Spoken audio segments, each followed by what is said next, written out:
бөйрөгүн алмаштырганга туура келип, өзүбүз квартирада жашап, 3 балабыз бар.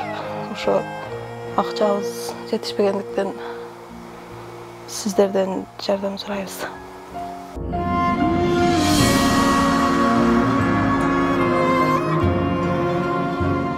Жумасына 3 жолу 5,5 миңден алып аттым. Гемодиализ албасам шишип кетем болбой калды акырында. Бөйрөктү пересетке кылыш керек болуп атат. Кичине жардам кылып койсоңуздар жакшы болмок.